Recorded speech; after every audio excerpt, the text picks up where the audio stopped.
Now we'll go back to Matthew 24 and consider the second question, which was, what will be the sign of your coming and of the end of the age? And I want you to notice they didn't say the signs, they said the sign of your coming. Now Jesus answered that question in Matthew chapter 24, but he didn't answer it immediately. He led up to his answer. And Jesus begins now this analysis of the closing phase of this age with a word of warning. Verse 4, take heed that no one deceives you, for many will come in my name, saying, I am the Christ, the Messiah, and will deceive many. I want to point out to you that the first great warning given to us concerning the period of the end is a warning against deception.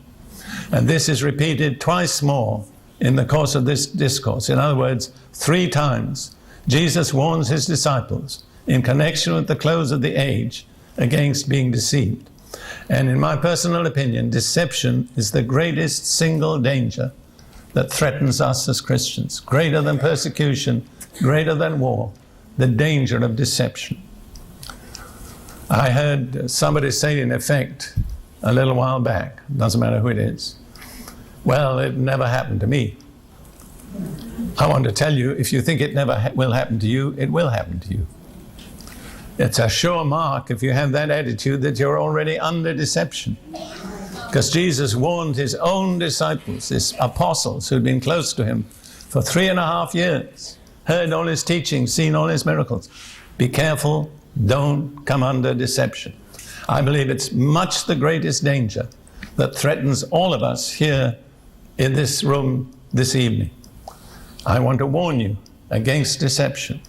And there is only one sure guarantee against deception. And it's given to us in 2 Thessalonians chapter 2. Receive the love of the truth. The only thing that will protect you from deception is not something negative. It's something positive. It's the love of the truth. And the Greek word there is agape, which many of you know means the strong form of love. In other words, to avoid being deceived, you have to have a passionate love for the truth. It's not enough to have a quiet time every morning or attend a good church or say your prayers. You have to have a passionate commitment to the truth of the Word of God if you're going to avoid being deceived. Now let's go on with this.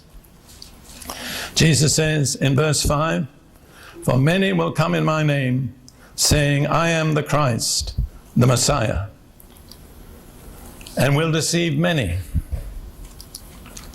Now that's a prophecy made by Jesus. It's been fulfilled. A Jewish encyclopedia lists approximately 40 false messiahs who've come to the Jewish people since the time of Jesus, and all have deceived some of them. Some of them deceived almost the whole nation. Bar Kokhba, the next one, probably did so. Moses of Crete led about 5,000 Jews out into the sea, believing that the Lord would come, and they drowned. So this is a repeated feature of Jewish history.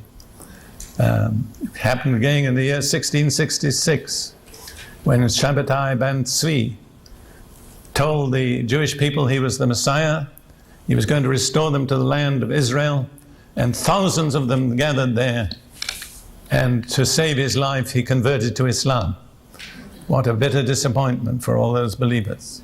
So I just want to point out to you that Jesus was a true prophet. Everything he said has been fulfilled or will be fulfilled.